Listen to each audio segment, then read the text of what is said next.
if you just pair up and we'll have a little warm up, what we'll do is we'll do some uchikomi. You know what uchikomi is? Does everybody know what uchikomi is? Right, okay, get a partner, off you go. Just in and out, nice and easy, and we'll come out and have a look.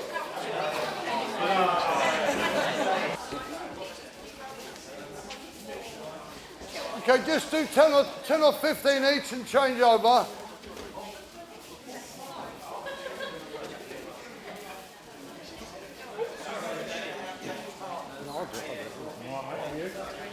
Now, what I think you should do is, if you do a uchikomi, if I was doing it with Errol, just one of you comes in, one comes out, one comes in, one. You're only doing the work on yourself. Get this person, the other person, to do something. Whether it's lifting you up for a counter, doing a counter, or as I come out, he can come back in again. Then you come in. I was going to bang him on the floor, but one of you come in, one come out. So you do twice the amount of work. You got what I mean? So you don't have to change partners. So one comes in, as he comes out, the other one comes in. You're little, you two. Come on. Right, you do shoulder throw on him, and when he comes out, you do body drop on him. Right, when he comes out, body drop.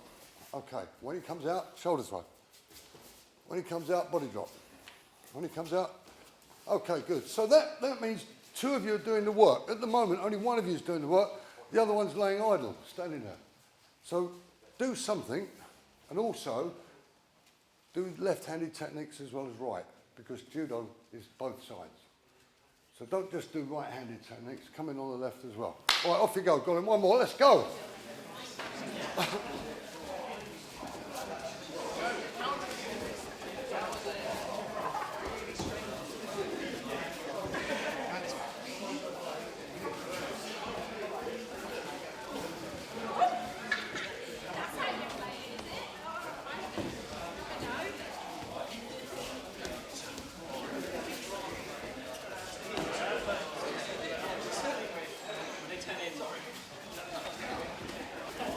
Okay, stop there.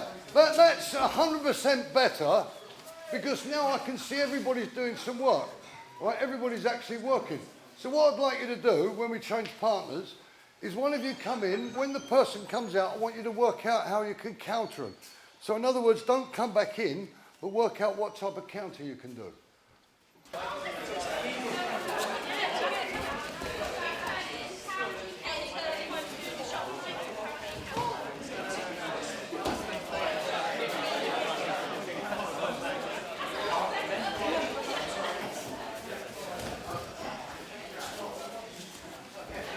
Okay, stop there. If you would like, just sit down for a moment.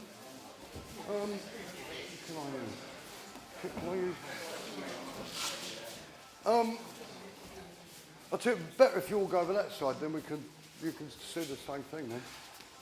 Sorry. Okay. With judo techniques, I think if I go back to when I first started judo, which was about 4 years ago. Good. My teacher said to me, you stand opposite each other, you wear legs like this, you hold on to each other like this. My teacher's up the end there, by the way. And the old-fashioned method of teaching was to step one step forward, put your arm under, turn round. So now you're making two steps. You're making a step in. As soon as anybody steps in with me in a contest, they're on the floor, they're on their back, I promise you. Because as soon as they make that first movement, you sweep the foot away.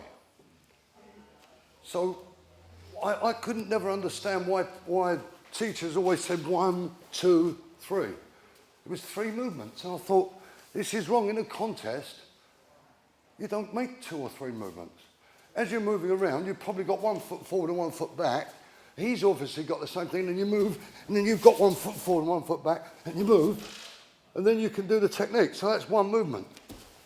I was going to do body drop then.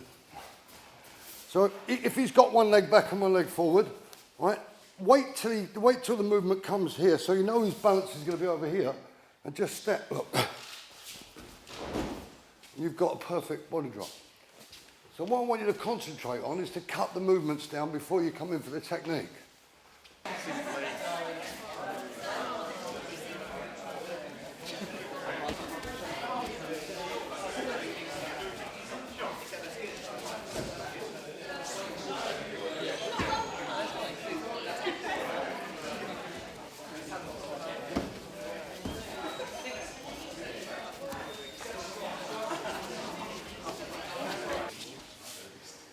Okay,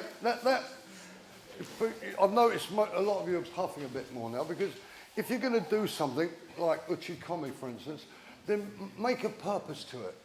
You must have a purpose to your training. And to give you an example, my father, who started judo with Mr. Lee over there, he got his black belt in Japan. And if I ever went in a competition, if the people in the competition I knew were not as good as me, that's not being big-headed, but it's the same as the brown belt goes on with a second or third dan. The brown belt's not as good as a second or third dan. It's the same in top-class competition. You know if the people are better than you or not. If you know categorically that you can beat them, then what is the point of going into a contest and just flattening them with your favourite technique? My father said there's no point in that. What you need to do is you need to have an aim with what you're doing. And in competition, I had an aim. If the people weren't as good as me, like in an area championships or something like that, then he would say to me, you're only allowed to do this technique, or you're only allowed to do that technique. And I used to say to him, Dad, that's impossible. I can't even do the technique properly in uchikomi. He said, well, that's what you've got to do. Do it in the competition. Techniques that you're not good at. Or he'd say to me, if it was like maybe the qualifying for the British Championships, he would say to me, don't do right taiotoshi, do left taiotoshi. And I weren't very good at left taiotoshi in any case. But he made me do something that pushed my boundaries of my own body movement. And I think that's what you've got to think about. Not only in uchikomi that you're doing now, coming in and out and changing techniques, counters. For instance, if I went to the Budokai Judo Club and I was practicing one night randori, we used to do randori for an hour and a half.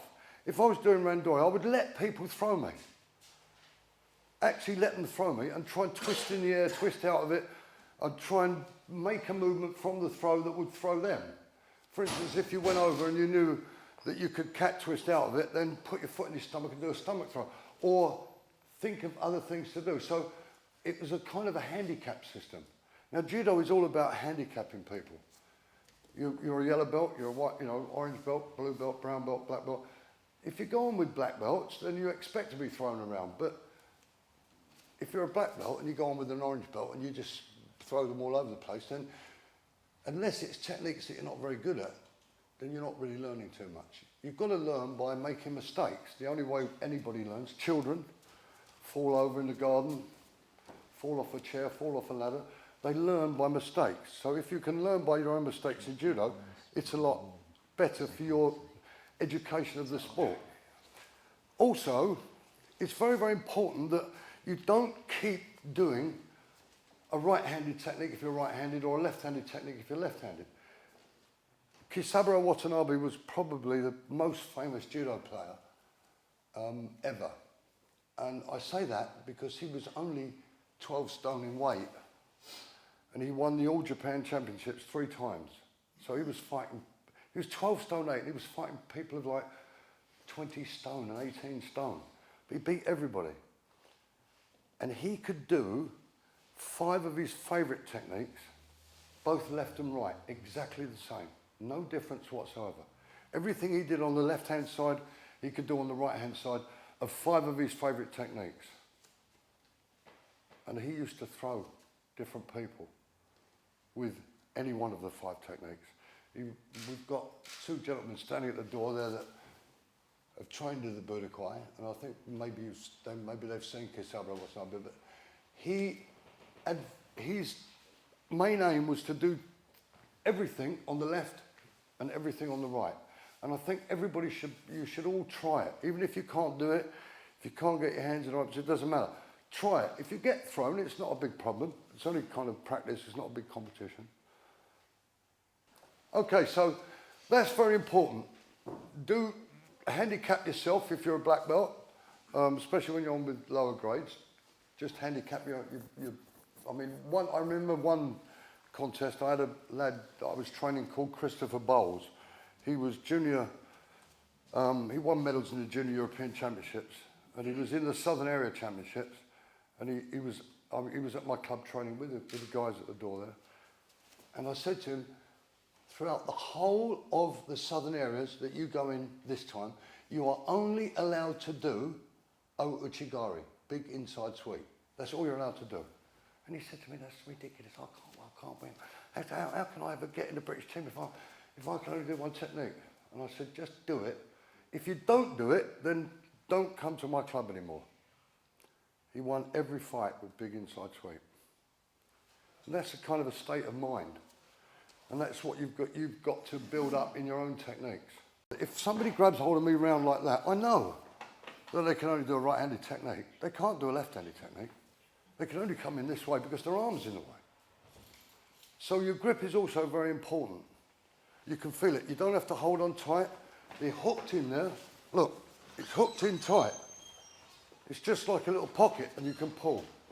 Right? If you hold on the jacket like this, obviously they can break the grip. But here you can't break the grip because your fingers are not gripping. Your fingers are just hooked in. And if you look on the inside, it's like a puppet, look, see? So that's a useful thing to try, holding both sides like this. So you can come from one side and cross to the other. Or you can go this side and across here. So you can get your movement. The last thing is, that I've noticed, is that breaking the person's balance is very important, right? If I do this, he reacts. See his reaction already? He's stiffened up on this leg, so then you can come back and take him the other way. This is very important, the grip, right? Not necessarily public grip, but opening the person up so that he twitches. As soon as he twitches, then you know you've got to hit him. So the breaking of the balance of someone is very, very important. And the grip is the way it starts. It only starts from the grip. Because as soon as he holds on here, I can close my eyes and know as soon as he moves. Because the movement. So if you push him back, he's stiffened up. Now I know he's off balance over there, look, see? So you just do a technique which counteracts the balance. If you push it backwards, he pushes you back again. You know, you can do a technique for the push, for the opposite reaction. This is just the beginning of the breaking of the balance. And all I'm talking about now is just the static movement, or the stationary movement of getting someone. See, I know now he's on his heels, look. Right? So I know I've got to do a rear technique, right? But then as soon as you move again, you can change the technique. The movement is very important to break him. So, but that's the beginning of it. Then as soon as you start moving around, you start doing randori, every single time you do that, the whole thing changes. But then you get players like Neil Adams, who won a silver medal in the Olympics, who trained at our club. He had a pattern of movements. So that pattern was so complicated that it took anybody that he fought a long, long time to work out. Because if you sat back and watched him and watched him and watched him, you'd know that there was about 9 or 10 different movements he would do to get his partner in the position he wanted him. 9 or 10 different patterns of movement. And they could involve, you know, trying a counter technique or anything else until he got them in that position. But he did it every time. Every time you saw him fight, it was the same pattern of movements. And once you realised that, then it was difficult for him to beat you because you've clocked onto his, but you've got patterns, everybody's got patterns. You know, we might do that, and then that's a pattern. That's a very short, easy pattern. And if that doesn't work, you might try something else. So the pattern gets bigger and bigger. And with top players and top contest men, those patterns are very important because when you're moving around, the more you understand your own pattern, the easier it is to throw the person. And as soon as you learn what he does to your movement or your reaction, as soon as you do that, you can feel him go like this to try and hold it, and you know he's off balance going backwards. And a lot of other people don't take too much notice of the balance of the person.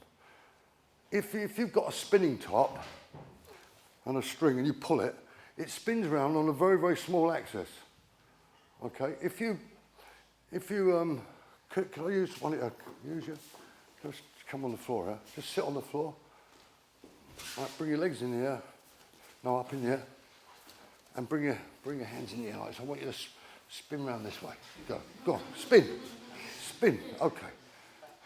I want one big attempt and see how far you can spin round. Go.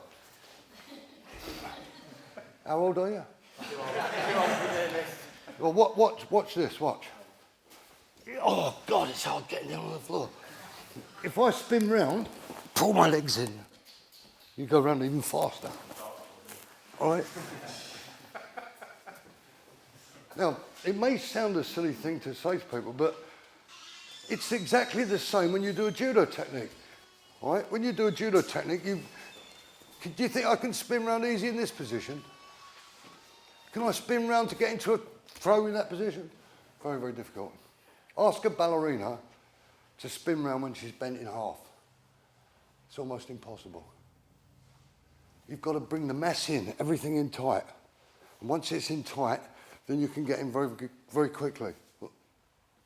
You understand the principle of that, yeah?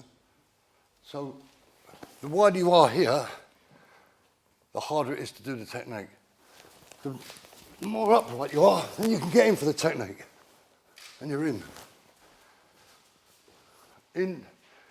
If you get in the British team, you're selected to do various competitions throughout the year.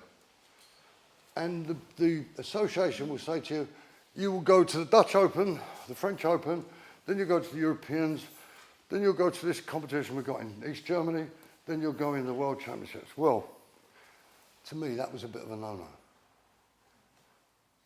Because if you do 3 competitions, then the Europeans, everybody gets to know what you're doing. They understand your patterns. They look at you, they watch you. So I used to say, no, I don't want to do this, don't want to do that. I used to pick the competitions. But the competitions I picked were the best ones. But I used to go to the other competitions and sit and watch. And I've still got it, a pad, and it's just got a jacket on it, right? Just a jacket. And I used to put the name of the person that I'm watching, put his name on the top, cross there, that's where he holds. Then if he does this, then I'd do a smaller cross where his second grip is. I'd do a cross, I know what foot he steps out after the bow. I know he'd go like this, or he'd go like this, or he'd do this. You have to understand the people you're fighting. And in a way, you probably understand a lot of the people that you practice with all the time, because you see them all the time. But subconsciously, you're not actually working like I had to, watching people from a distance. Maybe 2 of the best fighters in the world. But I knew what they were going to do. I knew exactly. And, I pride myself in the fact that a lot of my contests finished within 10 or 15 seconds. Only because I knew what he was going to do. It was so predictable. That the more you can cut the pattern down of the other person, the quicker you can beat him. So if you know what his pattern is from when he bows, and he might go like this, jump sideways. He might pull the left hand forward. He might just stand there and wait for you to come to him. And then what he does from that position, like if he just stands there, what his first movement is determines what I'm going to do. Right, let's have 5 volunteers out the front. Who's going to volunteer to come out the front? Come in, put your hands up if you want to volunteer. 1, well done. 2, 3, 3 more people.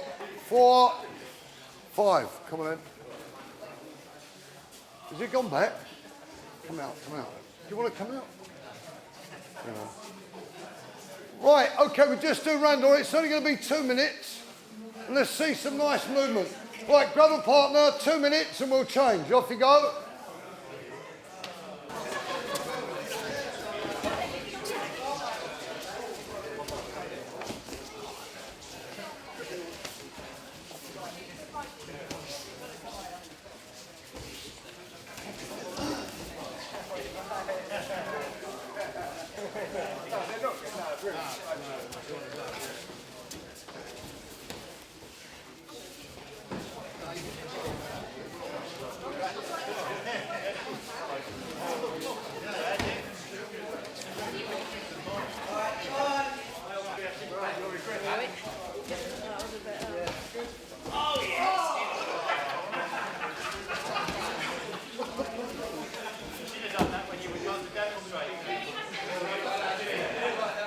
I'll do a little experiment with you, just for fun. Can you come out, come out, come out, come out, come out, come out?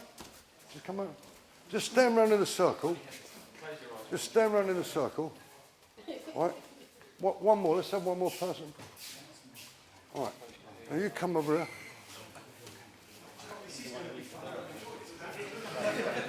Right. No, just stand right. You're not going to. It's nothing to do with judo at all. Where's the man that asked the card? There you are. Right. I want you to shut your eyes, put your feet together. Right. Go round, and don't move. So I'm keep as stiff as you can. Right. When I just move back just a little bit, just a little bit. Just relax. Keep your eyes closed and trust me. Trust me. Okay. Keep your eyes closed and trust me. Feet together. Okay. What's the experience like? Okay, open your eyes again then. Right, the idea is to trust the other people around you to hold you. And when you've got your eyes closed, that feeling of going and all of a sudden being caught is the same as you'll experience if you do it blindfolded in Randori. All right, good, go on then. Any other questions? No? Cool, that was good. That's easy. Yeah.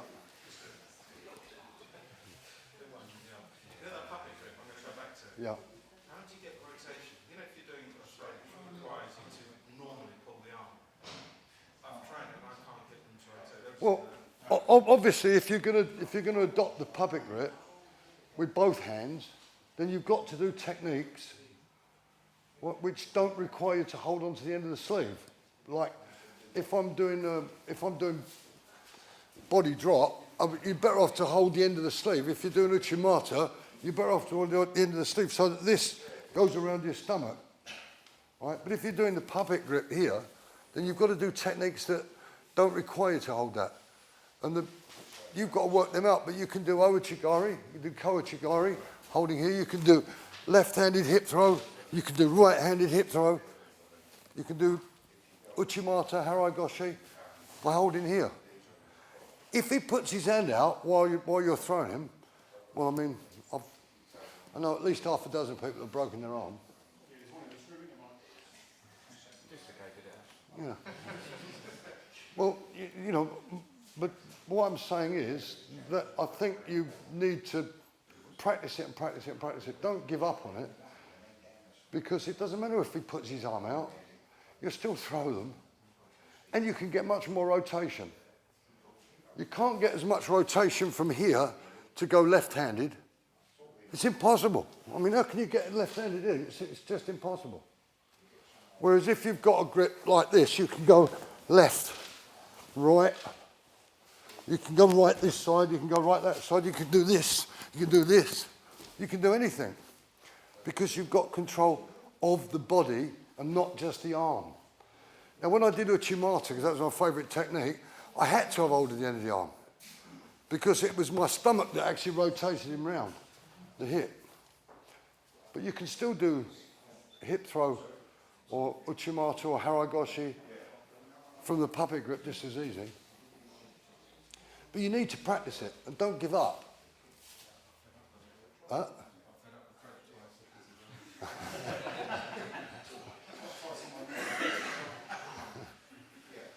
If at first you don't succeed, try and try again.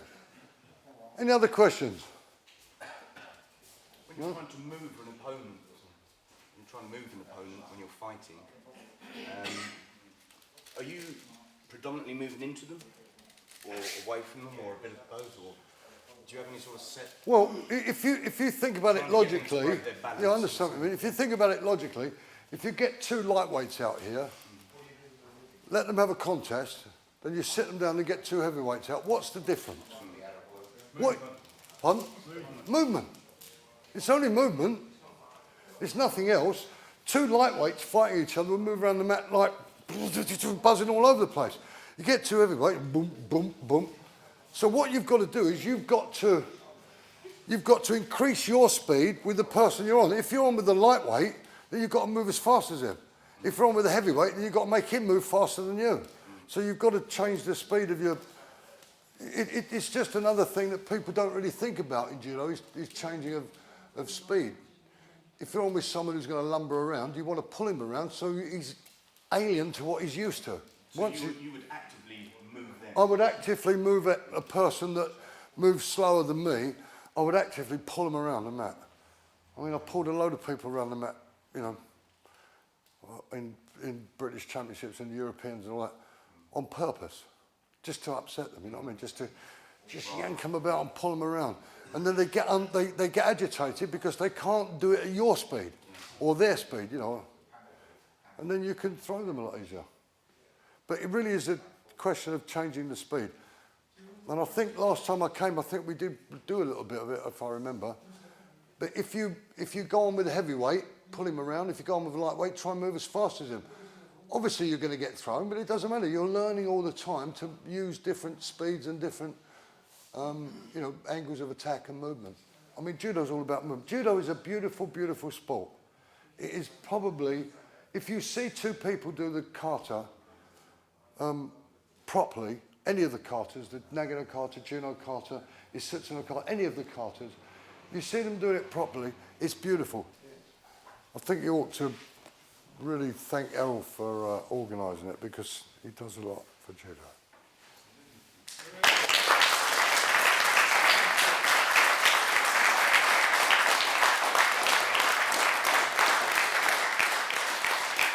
He's very, very dedicated to martial arts, and I think, you know, I don't go to any other judo clubs. I only come to this club because Errol's been an ardent supporter of martial arts and judo for a long, long, long time, and I admire that a lot. And I just think that Errol deserves a lot more appreciation for what he does for judo.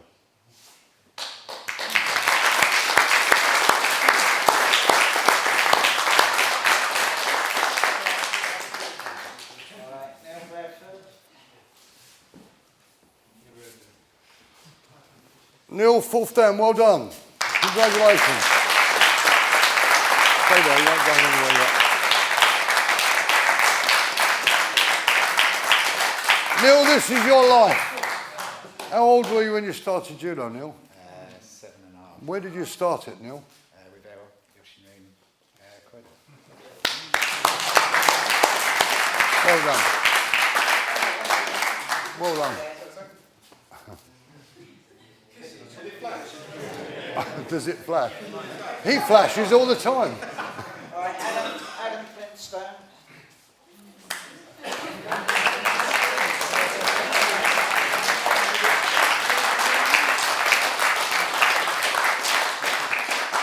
Adam, you've been awarded fifth dan, and I think I just want to ask you a question. Where did you start judo, Adam? It was at Croydon with Alan Rickard. Fantastic. I thought you were going to say me. Well done, though. Congratulations. You worked hard. Well done.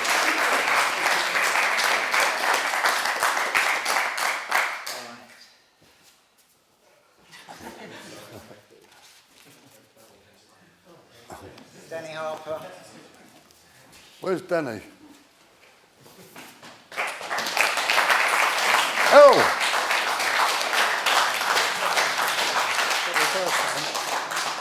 He's now changed the colour of his belt completely, and I'd like to present you with a sixth dan. Well done.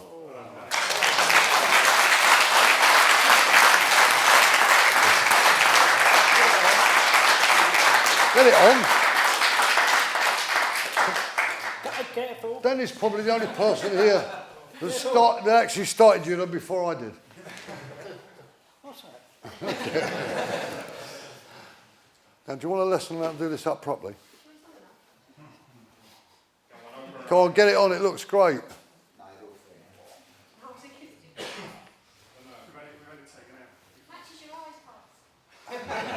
Pinky eye.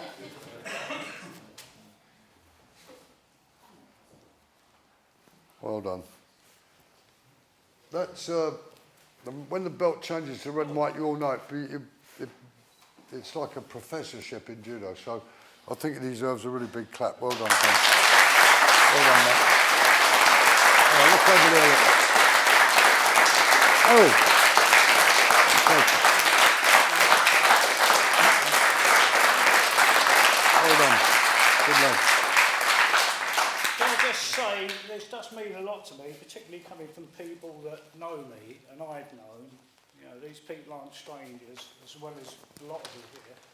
So I probably won't take it off for Tonight. not 3 or 4 months. Well done, Danny. Well done. Welcome to the club.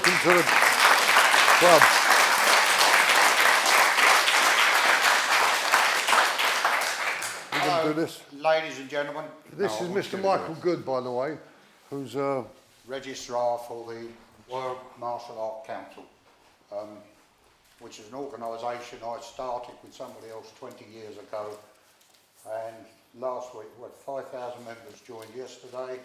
It's taken our total to over 9 million members worldwide. It's Can I butt in there, Michael? I had the pleasure of going with Michael and Michael to the World Martial Arts Games in Thailand in, when was it, March? March. And it was just some spectacular with all the people. Was there nearly 3,000 people took part? 3,000 competitors. It will even be bigger in September 2016. It's going to be in Dubai, and they're expecting it to be that big that they're looking at 3 venues now. So it will be massive. It'll be like an Olympic Games of martial art, mixed, martial arts, not mixed martial, different martial arts. Can't say mixed martial arts, no, that's not mixed martial arts, different martial arts.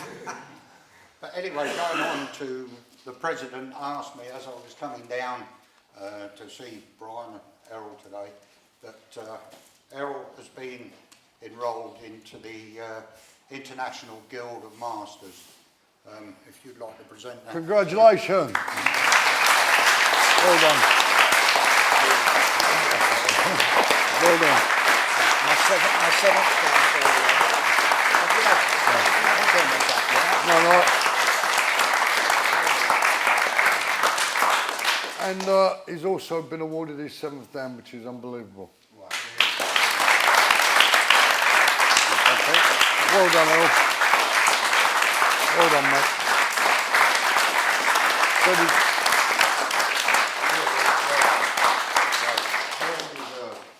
Well deserved, and I think you'll all agree. Yeah.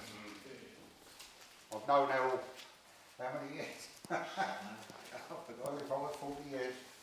But we've always remained firm friends. Probably through our love of judo, isn't it? Yeah.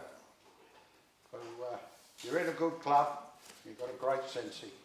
So enjoy. Thank you. Well done, Errol.